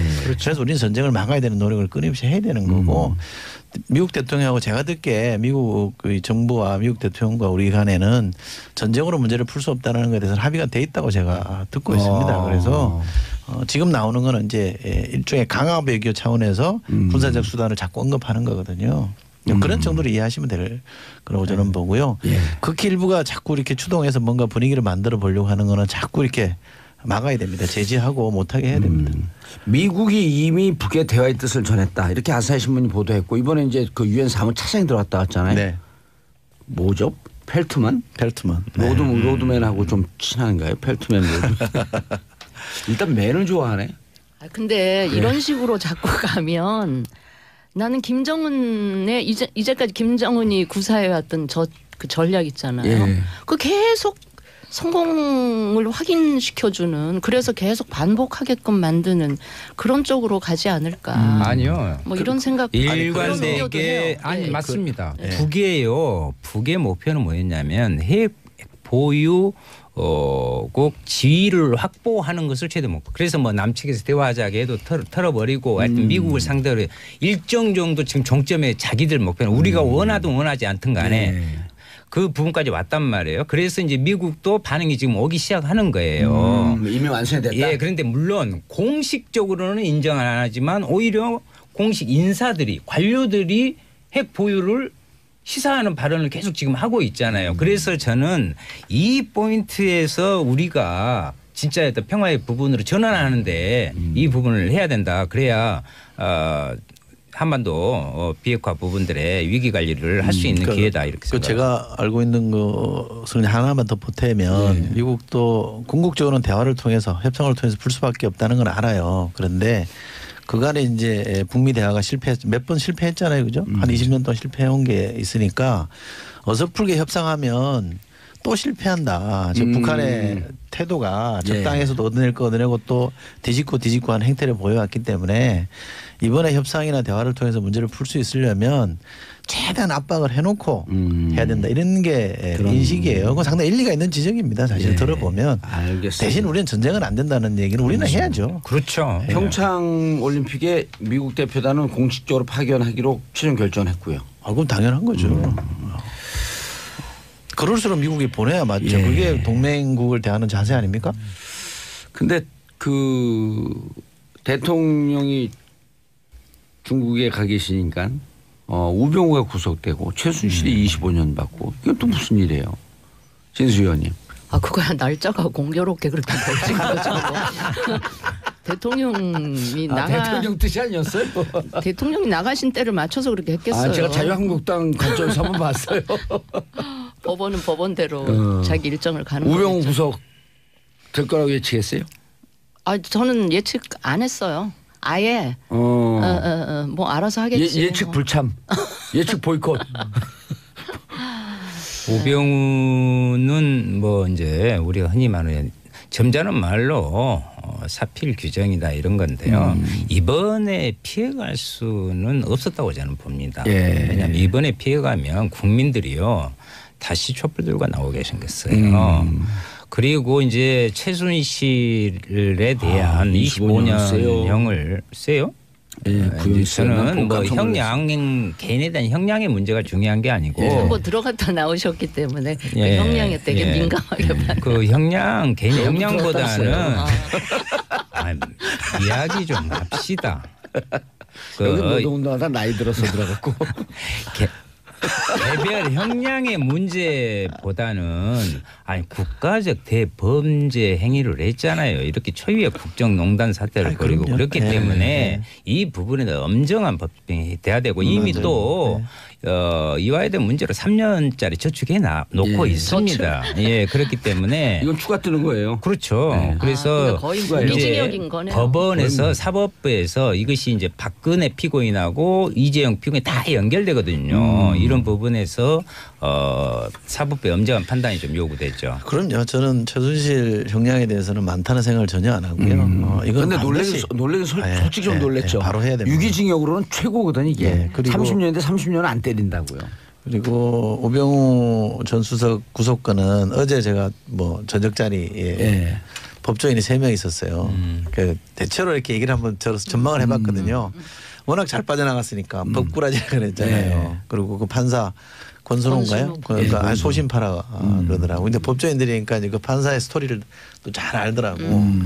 그러면서 이번에 어떻게 될 것 같냐 그랬더니 대체로 이번에는 아마 할 거다. 이석수 사찰이 컸던 거거든요. 할 것 같다 이런 느낌을 갖더라고요. 저도 그랬던 것 같고. 그러니까 지금 많은 국민들이 아까 뭐 사필 규정이라 그랬는데 어떻게 저럴 수 있냐라는 게 저는 그 작용을 한 것 같아요. 법적으로도 문제 충분히 법만 가지고 따졌겠습니다만 우리 국민들의 여론이 이렇게 수용된 것 같아서 저는 대단히 반가운 결정이고 좀 이제 법이라는 게 추상 같아야 되잖아요. 흔히 하듯이.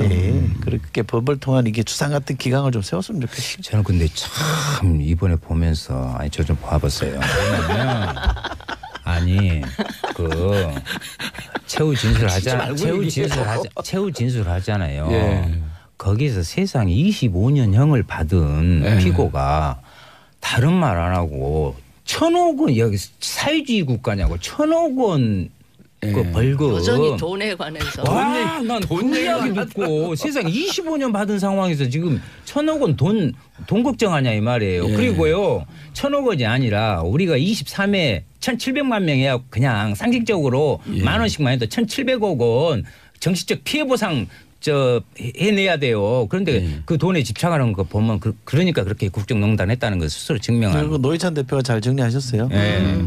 사회주의 국가라면 사형감이라 그랬어요. 그건 뭐 사회주의 이야기. 아니 근데 이게 3심 대법원까지 가면서 약간 2심에서 깎이거나 그러지는 않을까요? 아니 이건 이제 구형이니까 선고가 남았죠. 맞네. 여러 단계가 앞으로 한번 좀 제대로 알기 위해서 한번 좀 다녀오셔야 될 것 같아요. 무슨 말? 무슨 말인데? 아니 견학. 그렇지 견학. 아니 근데 최순실 씨는 그 안에 계속 있는 게 더 신변 안전을 위해서는 좋지 않을까요? 뭐 그렇죠. 이런 얘기. 국민들의 얼굴도 너무 팔리고 그래갖고. 맞습니다. 그래서 최경환 체포 동의안도 빨리 해야 돼요. 그 할복 못하게 하려면. 아니 근데 여기 현역 의원들 안전하게 구속 수감해야. 근데 현역 할복 의원들 안 두 하지. 분 계시지만 그걸 이번에 국회에서 처리 안 하겠다고 그냥 검찰로 공을 또 넘기셨더라고요. 저는 그 부분은 우리 이철희 의원님 그거를 사람들이 잘 이해를 못하니까 다른데 보지 마시고 이 문제 나오니까 핸드폰 만지지 마시고 체포동의안 체포동의안을 국회에 접수됐는데 실제로 제가 원내 수석 저 부대표잖아요. 그리고 박홍근 직함이 어마어마해요. 부대표하고 그 전에 사전에 이야기했거든요. 예. 그러면 이것을 조금 당겨서 본회의 임시 본회의를 그때 19일까지 이야기 나왔어요. 왜냐하면 24시간 동안 이제 보고 받은 뒤로 하고 그 24시간에서 72시간 안에 처리해야 되잖아요. 충분히 처리할 수 있었어요. 그런데 22일로. 예. 같아. 예. 그래서 뭐냐면 내가 봤을 때는 김성태 원내대표가 새로 들어왔잖아요. 그러니까 나중에 이 정치 협상을 하는 데 있어서 여러 가지 배려 이런 것들을 고민하면서 민주당과 국민의당이 이런 구차한 방향으로 한 거예요. 이것은 물론 이제 검찰이 잡아가겠지만은 잡아가겠지만 그걸 검찰한테 넘겨버렸단 말이에요. 그런데요. 국회의원 스스로들이 단호하게 체포동의안을 의결하는 거 전혀 틀린 문제예요. 아니 근데 국민한테 비판받아 마땅해요. 거의 이번에도 완벽하게 동업자 정신이 발동이 된 것 같아요. 국회의원들 사이에. 그리고 지금 듣는 분들이 지금 중간에 퉁 들어가갖고 잘 이해를 못 하시거든요. 그걸 차근히 먼저 좀 정리를 해 주시고 그래서 국회에서 안 하겠다는 꼼수 부린 거 아니냐라는 지적이신 거거든 지금 윤수아 의원님. 왜 그렇게 됐는지 일단 우리 청취자분들이 알아야 돼요. 그걸 뭐 제가 설명을 드릴까요? 설명해 주세요. 지금 최경환 의원에 대해서 검찰 수사가 있은 다음에 구속영장을 청구를 했잖아요. 근데 지금은 국회의원은 헌법상 불체포 회기 중에는 불체포 특권이 있기 때문에 지금 임시국회 회기 중이라 그 구속영장 집행을 못하는 상황이라 할 수 없이 법원에서는 체포영장을 대신 발부를 했어요. 근데 이 체포영장이 발부되면 이제 검찰에서는 국회에 그걸 접수를 시켜요. 체포동의안. 체포동의안을 접수를 시키면 국회에서는 가장 처음 열리는 본회의에 그걸 보고를 하고 보고한 지 72시간 내에 표결 처리를 해야 되는데 지금 회기 중에 22일만 유일하게 본회의가 잡혀 있어서 22일 날 이제 본회의에 보고를 하면 20일 날 끝난단 말이에요, 국회가. 그러니까 처리를 국회 차원에서 못 하니까. 근데 왜 22일로 본회의를 잡아요? 요건 갖고 한 18일이나 17일쯤 잡자. 이게 이제 국회를 잡으면 되는데. 그 이야기 나왔었어요, 처음에는. 그러니까 임시국회 회기 뭐 이런 핑계 대해서 의원들이 자기 손에 피 안 묻히겠다는 그런 뜻이고 검찰이 알아서 하라 이런 거잖아요. 그래서 저는 그런 비판을 들어도 할 말이 없다라고 생각합니다. 그런데 이런 문제가 아마 있었을 겁니다. 현실적인 문제가 좀 있어요. 왜냐하면 의원들이 워낙 많이 나가 있습니다. 지금. 해외? 많이 나가 있어요. 굉장히 많이 나가요. 임시국회 회기 중에 왜 해외는 왜 나가는 거예요? 근데 많이 그것도 욕 먹어야 돼. 나는 회기 중에는 나간 적 없어요. 그리고 돌발 질문. 아니 임시국회 회기 중임에도 임시국회를 열어놓고 해외를 가고 아니 대표적으로 비판받아야 될 분이 정세균 국회의장이세요. 왜 국회의장부터 지금 해외에 나가 계시거든요. 이거는 우리 청취자분들에게 잘 알려주셨네. 아니 저는 그래서 이 국회의원들이 개별적으로 욕을 먹으면 아파요. 그게 몹시. 근데 단체로 이렇게 싸잡아서 욕을 하면 별로 안 아프면서 무감각 한 것 같아요. 그래서 현실적으로 아마 너무 많이 나가 있다는 이유 하나. 그다음에 아까 이제 짚어주셨습니다만 김성태 의원이 이제 원내대표가 됐는데 첫 행위가 동료 의원 뭐 구속이다. 이게는 약간 부담스러우니 좀 이제 양해를 해준 점이 하나. 그다음에 임시국회가 23일까지거든요. 22일 날 본회의가 잡혀 있잖아요. 그러면 하루 상관이에요. 끝나면 바로 이제 검찰이 구속영장을 할 수 있으니까 아마 뭐 하루 가지고 그럴 수 그렇게 야박하게 하냐. 예를 들었고 본회의가 그럴 수 있죠. 본회의가 뭐 30일까지나 아니면 더 늦게까지 잡혀 있는데 그랬으면 했어야죠. 그랬으면 했어야 되고 그런 여러 가지 요인들이 아마 작용해서 그런 건데 일반 국민들이 보기에 저것도 지들끼리 짝짝꿍했다 봐주기 아니냐 이런 말을 들어도 저는 할 말 없다고. 두 분은 지금 국회의원 한 지가 1년 반이고 국회의원 8년 하셨잖아요. 장관도 1년 1개월. 근데 제 임기 동안에는 참 오랫동안 하셨네. 그게 거의 제 기억에는 한 건인가밖에 없었던 것 같아요. 부결됐죠, 그러고. 부결됐었죠. 근데 어쨌든 저는 아까 김성태 의원 이야기가 나왔는데 김성태 신임 원내대표가 그냥 제 짐작에는 원내대표 선출되는 과정에서 2차 투표까지 갈 거라고 생각을 했는데 1차에서 과반 한 표 차이로 과반이 됐는데 저는 선거운동 과정에서 소위 당내 친박 의원들한테 그것도 물밑에서 좀 얘기를 했을 것 같아요. 내가 김성태 의원은 잘 아시잖아요. 99일 동안 한당을 했었잖아 또. 예. 뭐 그런 것도 물밑에서 좀 그런 게 있었던 거 아닌가 싶어서. 그 해외 나가는 게 우리 상임위도 사실 해외 나가는 문제 때문에 5.18 특별법. 5.18 보류 시켜놓고 저 하와이로 날라버렸더만요. 이거 뭔 짓거리입니까 지금 그 자유한국당 그 그걸 뭐라 의원들. 그랬더라? 야반 뭐라 그랬죠? 뺑소니? 예, 야반도죠. 입법 뺑소니? 입법 뺑소니. 누가 얘기한 거예요 그것도? 아니 그러니까 국방위에서 예. 완전 보류 시켰잖아요. 예. 소위는 통과했는데 거기에서 뭐 자유한국당이 반대하고 5.18 특별법 보류 시켜놓고 하와이 가버렸다니까 지금. 되게 아시잖아요. 그러니까 일본도 간다고 하고. 소위 통과하면 도반 소위 사비 처리한 거면 다 전체를 그냥 가는 거잖아요. 그런데 근데 그것을 해주기 싫어서 이제 그런 예. 근데 제가 그래서 저도 원래 그 가는 멤버였어요. 13일부터 이제 가는 멤버였기 때문에 뭐 우리가 최소한 이걸 가려면 이 두 개 법안이라도 처리하고 가셔야지. 국방에서 막막히 두드리고 가자. 아 그렇. 근데 뭐 그거 못 해주겠다고 하니 안 가셨다고 그러면 기사화 됐더라고. 못 해주겠다고 하니 그러면 가는 걸 취소하고 법안 심의를 다시 하자 그러면 공청회 열고 빨리빨리 진행을 해보자. 5.18 특별법하고 또 뭐 했었죠? 군의문사 진상조사위 설치법. 근데 둘 다 필요한 거 아니에요? 절박해 의원들은 5.18도 여야가 합의했던 거 아니에요? 다 합의했어. 다 소위, 합의해가지고 법안 그렇게 소위에서 했어. 그리고 대안을 마련해서 꼭 그렇게 해야 되는 나온 거예요. 거예요. 근데 그것도 못 해주겠다. 가족들이 또 현장에 와 있었잖아요. 그날 저거 하는 줄 알고. 방청도 안 시켜줬어요. 가족들을요? 방청 좀 시켜주자 그랬더니 그것도 안 된다 그러더라고. 이래서 자유한국당이 국민들한테 아니 자기 자식이 그랬다고 좀 생각하는 이 공감 능력들이 너무 떨어져. 아니 자유한국당이 지금 안 나오셔서 이 말씀 드리기도 참 뭐하긴 안 나오기 한데 때문에 마구 하셔도 돼요.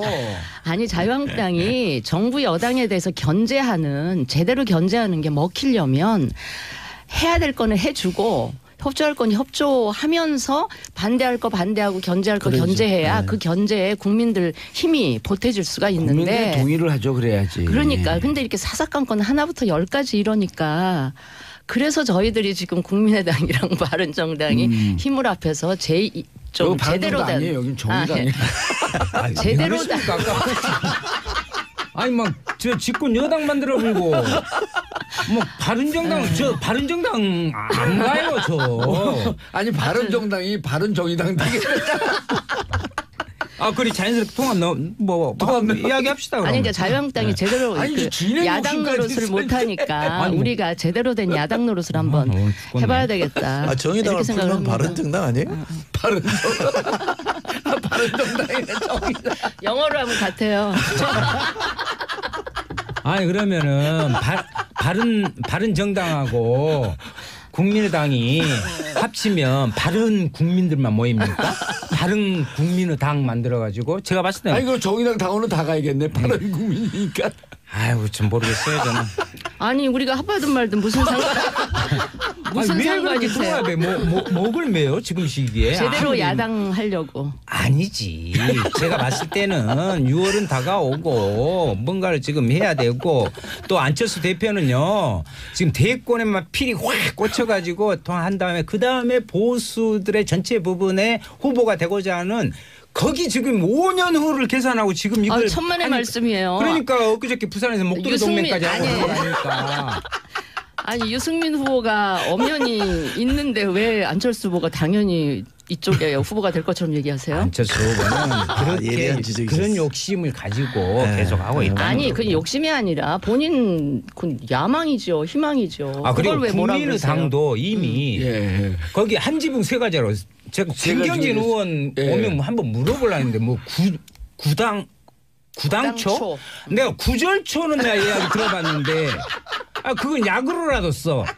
뭔 또 구당초에다가 아니 또 저 구당 무슨 구당 선생 있잖아요. 그리고 평화개혁 거기가 한 지붕 세 가지거든요. 복잡해버려 거기도. 아니 그러니까 하고 거기가 정리가 돼야죠 일단. 그 정리 상태 안 됩니다. 그 거기. 상태로는 어떻게 그 집안도요 이미 저 정리가 될 수 아니 이미 그러니까 넘어버렸어요. 그러니까 깨지면 깨지는 대로 뭔가 가닥이 잡아져야죠. 그대로는 한 당이라고 할 수가 없잖아요. 진수현님 네. 예능으로 던지는데 계속 다큐로 만드셔. 아니 진짜 이건 저는 그래서 다큐를 예능으로 하죠. 그뭐그저 갑자기 다큐로. 김성태 뭐 저 원내대표가 취임되면서 이제는 세문이 아니라 바른 정당에도 대문으로 열어놓고 뭐 통합 뭐 이렇게 아니 자기 대문 열고 저 튀어나올 때는 언제고 뭘 열다가 세문으로 들어가 놓고 그런 소리나 했어. 그 대문이 열리면 아니, 그쪽에서 이쪽으로 엑소더스가 일어날 거예요. 그래서 그래서 대문 열잖아요. 그것은 꿈꾸지 마시고요. 그리고 저는 이런 일련의 통합의 논의 과정이 과연 국민들이 이것은 그야말로 그 정치 정세의 특히 선거 국면을 중심으로 해서 그 정치 세력 살아남기 위한 이합 집산으로밖에 보지 않아요. 아니, 근데 정체성도 틀리고 뭐 정체성 상당 부분 맞는데. 아니고요. 국민의당은 이미 호남 지역에서 정의당이 앞서버렸어요. 지금 저 여론조사 거기하고 합쳐서 뭐 하려고 그럽니까? 그럼 맞아, 그런 정의당하고 점은 합쳐. 아니 그것은 절대 안 되죠. 우리는 일당백의 정신으로 계속해서 아니 근데 그 김성태 원내대표가 되니까 안철수 대표가 바빠졌어요. 왜냐하면 그쪽으로 할까봐. 그래서 남경필 지사도 김성태 자유한국당 원내대표 선출로 보수 통합 가능성 높아졌다. 국민의당이 아니라 이제는 자유한국당으로 가겠다 이런 뜻 아니에요, 진수 의원님? 에이, 저는 그럴 분들이 있을지 없을지는 모르는데 저는 그거는 옳은 방향이 아니라고 보고요. 저는 제가 또 한국당 의원 안 계셔서 이야기하기가 좀 그런데 이야기 계속하세요. 없으니까. 김성태 후보가 원내대표 되는 과정에서 정말 제가 지금 분이- 시간이 다음에 기회 있으면 얘기할게요. 정말 구태의연한 선거를 치렀더라고요. 원내대표 대표 선거를. 알겠습니다. 네. 진수 의원님, 이철 의원님, 윤상원님 인사하시고요. 네, 감사합니다. 네. 저는 좋은- 잠시 뒤에 광고 듣고 4부 비정치회담으로 돌아옵니다. 인사까지 끊어버려요. 정봉재 정치쇼 4부 순서 들어가겠습니다. 자, 비정치회담 정치 빼고 모든 것이 다 있다. 하재근 문화평론가님 자리하셨습니다. 예, 안녕하세요. 예, 강경윤 SBS 퍼니 기자님 자리하셨습니다. 네, 안녕하세요. 예, 자, 첫 번째 뉴스가 네. 뭐죠? 오늘 근데 급하게 들어오기 전에, 들어온 거니까. 샵 1035 문자 보내주시기 바라겠습니다. 아까 3부 순서 끝날 때 너무 시간이 없어갖고 이걸 못 읽어드렸어요. 이희선님, 윤서원님 웃다가 배꼽 빠지겠어요. 박현주님, 우하하하 코미디쇼 너무 재밌어요. 정치쇼인데. 들으셨어요? 두 분이 오시면서요? 저희는 밖에 앉아 있었습니다. 밖에 있는데 왜 이렇게 웃음소리가 큰지 코미디언 들어오신 줄 알았어요. 그러셨어요? 네. 예. 자, 네. 첫 첫 번째 번째 소식 뉴스. 전해드릴게요. 예. 일단 오늘 따끈따끈한 소식이라서 먼저 가져와 봤고요. 예. 그 홍상수 감독이 오늘 그 와이프죠. 그러니까 아내와 A 씨와의 이혼 소송이 첫 재판을 하는 날입니다. 예. 제가 오늘 듣기로는 일단 홍상수 감독과 그 A 씨 모두 참석은 안 할 것 같고요. 사실 이 가사 재판 같은 경우에는 변호인들만 오는 경우가 좀 많잖아요. 예. 오늘은 안 올 것 같긴 한데 이 사건이 지금 지난해 11월부터 시작돼가지고 계속되고 있는데 일단 이 그 A 씨 같은 경우에는 이혼 의사가 없다라고 얘기를 하고 있죠. 그래서 7번이나 그 소장을 보냈는데 이를 다 송달받지 않았다 하면서 본인이 이제 아주 적극적인 의사는 아니지만 송달받지 않는 걸로 해서 본인의 의사를 좀 전달하고 있는 것으로 보입니다. 네. 지금 이혼 재판 진행 중이에요? 지금 이제 오늘 첫 번째 재판이죠. 네, 왜냐면 이게 그 송달받지 않아서 법원에서 이제 강제로 이제 재판이 이제 시작한 거죠. 네. 근데 미국 같은 경우에는 이혼이 누가 잘못했는지를 따지지 않고 네. 일단 부부 관계가 파탄이 났으면 이혼은 받아주는 파탄주의. 법원이 그런 경향이 있지만 네. 예. 우리나라는 유책 배우자, 그러니까 이 파탄을 낸 책임이 있는 쪽에서 자기가 반성을 해도 모자랄 판에 이혼을 해달라라고 요구하면 법원이 받아들여주지 않는 전례가 있기 때문에 나훈아 씨도 사실 이혼하기 위해서 굉장히 두 번이나 기나긴 했죠. 법정 소송만 투쟁을 두 번 했죠. 했는데 홍상수 감독의 경우에는 나훈아 씨보다 상황이 더 안 좋은 것이 본인이 지금 전 국민이 다 아는 불륜남으로 돼 있는 그러고 상황이잖아요. 있죠. 그러다 보니까 과연 이혼이 가능할 것인지에 대해서는 물음표가 좀 있습니다. 네. 하평론가님은 결혼도 안 하셨는데 어떻게 이렇게 이혼에 대해 빠삭하신지. 뉴스를 결혼 안 하셨어요? 예 결혼 못했습니다. 아예 안 하신 거죠 요즘? 안 하는 건가요? 예. 나이가 있으세요? 20대 아니에요? 제가 20대 후반이시죠? 예, 그렇게 정리하겠습니다. 감사합니다. 저는 2번 했는데. 아 진짜요? 예. 아 예. 저 두 번 할 동안 뭐 하셨어요? 아 예. 그냥 살다 보니 이렇게 들고 말았습니다. 오, 그러셨구나. 네. 아 근데 결혼하셔갖고 애 또 낳고 그래야지 국가에 충성하고 그러는 아, 예, 건데. 그 부분에 대해서 제가 참 책임감을 느끼고 있습니다. 책임감을 한민족의 무관 번영을 위해서 아이를 낳아야 되는데. 예. 그 저거 대한문 앞에 있는 애국 집회인 줄 알았어요. 언제라도 태극기를 들 네. 준비가 돼 있습니다. 아니 근데 홍상수 감독 아내분이 네. 이혼할 생각 없다 그러지 않아요? 네, 없죠. 없고요. 네. 제가 이걸 취재하면서 이 와이프분이 굉장히 조심스러워 하는데 조심스럽잖아요. 우리가 지금 얘기하기도 조심스러워요. 네, 맞아요. 이 몇 번 이제 간접적으로 직접적으로 연락을 취해가지고 이제 의사를 물어봤는데 이혼의 의사는 전혀 없고요. 다만 최근에 굉장히 힘든 일을 겪었어요, 가족에게. 그래서 그 일 때문에 본인이 좀 경황이 지금 많이 없고요. 그래서 지금 소송이나 이런 부분에 대해서 대응할 힘조차도 없다, 이런 입장이었습니다. 네. 그런데 지금 너무 막 이렇게 그 속상하고 섭섭한 막 이런 심정이 있는 거 아니에요? 그렇죠. 아무래도 왜냐하면 이게 어떻게 보면은 이런 사건 참 취재하다 보면은 이제 본인의 어떤 가정사가 전 국민한테 생중계되는 상황이 굉장히 가정이 부담을 갖잖아요. 예. 이분 같은 경우에도 이제 본인은 어쨌든 일반인이고 사업도 하는 사람인데 이런 일이 벌어지고 하다 보니까 더더욱 입을 이제 침묵을 하고 있는 거죠. 그리고 송달받지 않고 이런 식으로 이제 본인의 의사를 표현하고 그런 게 아닐까 싶습니다. 그러니까 아마 홍상수 감독 부인께서는 지금 시간이 약이다 이렇게 좀 생각을 하시는 거 아닌가. 그러니까 좀 시간을 두고 한참 여유를 가만히 있으면 결국 홍상수 감독이 돌아오지 않겠느냐. 예. 사랑의 불꽃이다 소신이 되고 나면 좀 그런 기대를 하고 계시는 것 같습니다. 과거에 그랬던 전례도 있다고 주장을 하시니까.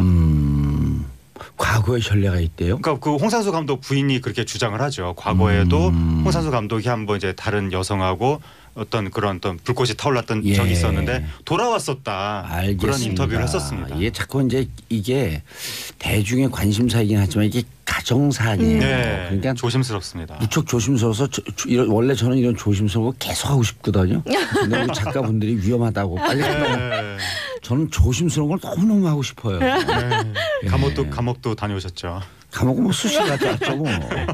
자, 방중 송혜교 씨가 나타났어요. 네, 네. 그렇습니다. 네. 송혜교 씨가 중국에 간다고 그러니까 이 결혼 이후에 처음으로 공식적으로 모습을 드러냈는데 예. 중국에 가는 모습이 포착이 돼가지고 이게 문재인 대통령 방중 관련된 거 아니냐 그렇게 네티즌들이 생각을 했었는데 처음에 그게 또 아니다 뭐 잘 모르겠다 그런 식으로 하더니 결국 관련이 된 게 맞았습니다. 요번에 중국에서 국빈 만찬에 송혜교 씨, 엑소, 김연경 선수, 추자연 씨 부부 네. 이런 분들이 초청이 됐습니다.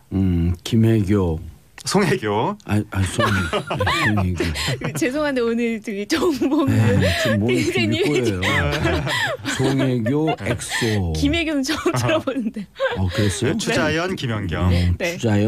추자연 그분은 이제 요즘 SBS 모든 방송 때문에 떴고요. 네, 우효광 씨와 부부인데 예. 예, 같이 동반으로 초청을 받았다는 게 굉장히 의미가 있는 거죠. 예. 김연경 씨가 중국에서도 인기가 좀 있나요? 김연경 선수는 지금 저기 세계 어디를 가나 배구 팬들한테는 거의 신급이니까 김연경 선수 중국에 가서 무패행진이잖아요. 그러니까 요번에 처음으로 졌는데 그 전까지는 무패행진이었기 때문에 중국 배구팀한테. 네, 그 중국 팀에서 그 팀의 에이스고. 지금 중국에서 이제 터키 있다 중국으로 왔어요? 네, 중국으로 갔어요. 근데 거기에서 상하이인가 뭐 그런데 무패행진을 이끌었거든요. 당연히 뭐 난리가 났죠. 요번에 처음으로 한번 졌습니다. 송혜교 씨가 네. 그렇게 인기가 좋아요 중국에서? 아유 그럼요. 네, 송혜교 씨 같은 경우는 가장 현지화가 잘 된 한류 스타다 이런 평가가 있는데요. 그 이유가 이제 송혜교 씨가 일단 중국인들이 굉장히 좋아하는 인형 같은 얼굴을 가졌고 또한 좀 그 한류 스타로 진출을 한 게 좀 일렀던 것 같아요. 다른 스타들보다. 그래서 상대적으로 이 사드의 영향을 좀 덜 받았을 때 그때 가서 굉장히 대중적 인지도 굉장히 높고요. 너무 근데 뭐 질문할 게 있어요. 근데 네. 진짜로 손창민 씨도 중국에 나가서 사업하죠. 연애 사업. 아 그런가요? 그건 좀 몰랐어요. 모르시나? 네. 손창민 씨가 그 엔터테인 사업을 중국에서 일찍 했는데 어디서 한번 글을 봤어요. 2008년, 2009년서부터 네. 우리 중국에 진출한 기업들에게 중국에서 중국화 네. 현지화할 수 있는 여러 가지 그 봉사활동이나 사회에 기여할 수 있는 사업을 해야 된다. 해야 돼요. 네. 그거를 이미 거의 10년 전서부터 그거를 해야 주장했다는 돼요. 거예요. 네. 왜냐하면 중국 사람들 가슴에 오늘도 이제 우리 정상회담 1, 2, 3부에서 했는데 중국 사람들 가슴에 너네 돈만 벌고 맞아요. 가고 네. 우리한테 한 게 뭐지? 예. 이런 아주 좀 섭섭한 심정이 오랫동안 쌓여 있었다는 네, 거예요. 그래서 네. 사드 나자마자 전 사드를 핑계로 한 이제까지 섭섭했던 감정을 표출한 거다. 뭐 어느 정도 일리 있는 말씀 같습니다. 예, 아니 그걸 또 칼럼을 썼어요. 네. 네. 손창민 씨 맞을 것 같아요. 제가 기억에는. 근데 그래서 이제 제가 중국 전문가들한테 물어봤더니 송혜교 씨 같은 경우를 얘기를 하면서 현지화 잘한 연예인들은 이번에 사드 문제 있을 때도 큰 타격이 없었다. 그러면서 관시 얘기를 했죠. 관시. 그렇죠. 관시는 이렇다는 거예요. 중국에서는 집에서는 부모의 도움을 받고 사회에 나가서는 친구의 관시. 도움을 받는다. 예. 그냥 관시 관계라는 뜻 아니에요. 관계. 관계. 근데 관계는 보온으로 생각하잖아요. 우리는 네. 누구한테 도움 받고 예. 그거 도와주고 이런 걸 생각하는데 이런 표현이 있다는 거예요. 군자는 군자의 복수는 10년이 지나도 늦지 않다. 무서운 얘기잖아요. 예. 군자는 복수를 반드시 그러니까 하는 거예요. 중국 섭섭하게 하면 안 되는 사람들의 거죠. 세계관이 가장 극명하게 드러나는 게 무협지인데 예. 무협지에서 제일 중요한 게 뭐냐면 은원이죠. 은. 은혜와 원한. 그게 관시예요. 이것은 평생을 가도 절대로 잊지 않고 갚는 건데 왜냐하면 중국은 나라가 워낙 크니까 옛날부터 황제는 멀고 주먹은 가깝다라고 해서 중앙 권력, 공적인 질서 이게 중요한 게 아니라 내 주변의 사적인 관계, 사적인 질서 이게 중요한 거니까. 재밌는 얘기를 듣다 보니까 다 해소가 됐어요. 이제 안 불편해요. 이제. 이제 불편하게 해소가 예, 되었으니까. 됐어요. 예. 이야기꾼이세요. 네. 황제는 멀고 주먹은 가깝다. 그러니까요. 그거 우리나라 와서 그 법은 멀고 주먹은 가깝다. 예, 이런 그러니까 얘기 그리고 아니에요. 현지화 됐을 네, 텐데요. 그 현지화가 됐는데 그리고 이제 송혜교 씨 같은 경우에는 중국에서 중국 분들이 보기에 뭐 우리가 보기에도 그렇지만 그야말로 전형적인 미인으로 중국 분들한테는 네, 느껴지나 맞아요. 봐요. 네, 제일 예쁜 사람 하면은 그래서 송혜교 씨가 제일 중국에서 화장품 광고도 하고 그리고 또 중국에서 우리나라보다 공이 하나 더 붙는다면서요? 그럼요. 아유. 예, 그리고 공이 하나 더 붙는 차원이 아니라 더 많이. 근데 어쨌든 근데 인터뷰하면 그거 아세요? 한류 뭐요? 스타들이 이런 얘기죠. 우리는 흥미로우니까 근데 진짜 출연료 그렇게 많이 받아요? 진짜 그렇게 가면 특별 대우 받나요? 이렇게 네. 우리는 호기심에 묻는 건데 네. 그분들이 이런 인터뷰를 하면 그게 굉장히 아까 말씀하신 대로 이런 식으로 회자가 되면서 중국 사람들은 걔 돈 때문에 온 거 아니야? 이렇게 비춰줄 수가 있어서 그런 거 묻지 말래요? 꼭 인터뷰할 때 그 부분 빼주세요. 꼭 네. 이렇게 얘기를 해요. 부탁을 해요. 그리고 네. 특히나 이 돈이나 우리가 그 관심만 뭐 규모나 이런 거 관심 많잖아요. 근데 중국인들은 본인들을 그런 대상으로 보는 걸 굉장히 불쾌해하는 부분이 있어요. 그래서 네. 굉장히 그 감성적으로 다가오는 거 있잖아요. 뭐 예를 들면은 힘들 때 외면하지 않고 뭐 기부를 한다든지 봉사를 한다든지 뭐 따뜻하게 뭐 그런 웨이보나 이런 데 글을 올린다든지 이런 부분에 대해서 감동을 하면은 굉장히 이미지가 좋아지고 그런 부분이 그래서 있죠. 우리나라 어떤 연예인이 과거에 자기가 돈 떨어지면 중국행 비행기 탔다고 말 한마디 했다가 한번 큰일 나요. 난리가 네. 났었는데 이게 우리 누나도 미국에서 사업을 하는데 예. 중국하고 관계를 트는데 10년 걸렸대요. 야. 아니 10년 동안 계속 일을 하는데 너무 꼼꼼하게 따져갖고 완전 머리 아파 죽는 줄 알았대요. 네. 10년이 딱 지나니까 네. 그 전부터 물량을 10배를 밀어주는데 일 일체 타치를 안 한대요. 아, 그냥 네 마음대로 해라. 진짜 관시가 중요한가 보네. 네. 네, 관계를 잘 맺어야 되는데 송혜교 씨 같은 경우에 중국에서 뭔가 좀 기부도 하고 안 좋은 일 있을 때 본인이 많이 참여도 하고 그리고 중국하고 상당히 일체감이 생긴 게 그 일본의 전범 기업 광고를 거절했잖아요. 그런 것들이 중국에서 상당히 미담으로 알려지면서 이미지가 굉장히 좋은 것 같습니다. 그렇죠. 사실 이번 추자연 커플도 초대를 네. 받았잖아요. 네. 근데 추자연 커플이 어떻게 보면은 우효광 씨가 중국에서는 약간 신인 배우, 그러니까 그 정도의 약간 인지도였고 추자연 급이 씨가 낮았었잖아요. 그러니까 예. 오히려 인지도가. 추자연 씨가 조금 더 이제 대중적 인지도가 높았고 네. 우효광 씨는 조금 더 이제 신인 약간 이런 스타일이었는데 한국에서 S 뭐 방송국에 TV에 여기서- 뜨면서 네네. 난리가 났잖아요. 동상이몽에서 이게 우효강 씨가 이제 난리가 났다. 중국에서 톱배우가 됐대요. 네, 그래서 톡배우가 됐대요. 중국에서 그게 굉장히 뿌듯하다고. 네, 그래서 이번에도 초청받아서 두 사람이 이제 대통령하고 같이 막 건배도 하고 악기도 배우고 이런 모습이 중국인 입장에서는 굉장히 흥미롭고 중국이 아니에요. 그러니까 한류 스타가 아니고. 그렇죠. 중국 배우를 이렇게 그 대통령이 따뜻하게 맞아주는 모습에 호감을 느낄 수 있다는 거 그런 게 그러니까 그 있었던 것 우리 저기 그 C 모일보, J모일보에다 얘기 좀 해주세요. 제가 이번에 얘기할까요? 절대 결례 아니. 물론 그 사소한 결례들 있을 수 있죠. 그러나 성공한 정상회담이거든요. 근데 C모일보, J모일보에서 마치 대통령을 염려해 주는 척하면서 순방 중단하라. 그렇게 결례를 받을 거면 생각해 주는 척하면서. 근데 중국에 있는 그런데 너무 이상하니까 중국에 있는 학자들하고 네. 어제 막 서너 시간 동안 했어요. 네. 너무 성공적이었다는 거 지금 그 얘기 그런 얘기도 하면서 우효광 씨는 우리나라 와갖고 금이 환영한 배우거든요. 네, 맞아요. 그러니까 이제 외교라는 것은 예. 우리의 이익을 위해서 하는 거지 상대방으로부터 대접받으려고 하는 게 아니거든요. 그러니까 우리가 국익을 위해서. 그렇죠. 대중관계를 이런 왜- 분을 국회의원을 예. 시켜야 되는데. 대중관계를 왜 해야 참 되느냐. 국회의원 될 되게 25살 멋있는데요? 넘었죠? 국회의원 될 나이 됐어요? 갓 넘었습니다. 그럼 이제 다행입니다. 제가 곧 제 이제 복라인에 서요. 일단 서 있어야 돼. 일단, 복라인에 서 있어야 돼. 알겠습니다. 예. 오늘 주옥 같은 멘트 많이 하시는데요. 네. 그 느려서 천천히 얘기해야 돼. 주옥 같은 얘기. 빨리 얘기하면 큰일 그리고 나고. 또 하나는 지금 우리 네티즌들이 아주 감정적으로 예. 중국 분들이 한국을 무시하는 거 아니냐에 대해서 굉장히 촉각을 예민하죠. 곤두세우고 있는데 우리가 반성을 해야 될 게 뭐냐면 중국이 한동안 한국을 굉장히 후대했던 적도 있었거든요. 몇 년 전. 그럴 때 우리가 중국 무시했잖아요. 세계에서 가장 중국을 차별하고 무시한 나라가 한국 아니냐. 우리의 태도에 대해서도 좀 생각을 해봐야 될 것 같습니다. 야 이런 얘기를 정치하는 분들이 얘기해. 그 동안에 네. 중국에서 잘 벌고 그러면서 무식하고 문화적으로 그 천박하고 저 뭐 그러면서 맨날 비판하는 얘기만 했잖아요. 네. 우리 친구라고 생각하면 하려고 했던 사람도 거의 없다고. 네. 우리 누나가 저더러 중국 가서 사업하라 그러더라고. 정치하지 말고. 왜냐면 중국 애들이 싫어할 것 같다고. 왜요? 중국 사람들이 왜요? 싫어할 것 같대요. 그런데 너는 싫어하는 사람들이 많을수록 힘이 나지 않냐. 네. 척박할수록 오히려 더 척박해진 이제 승부욕이 더 있으시고 그러세요? 아니 그냥 저절로 행복해져요. 척박하면. 누가 막 물면 신나 이제. 쌈 걸면.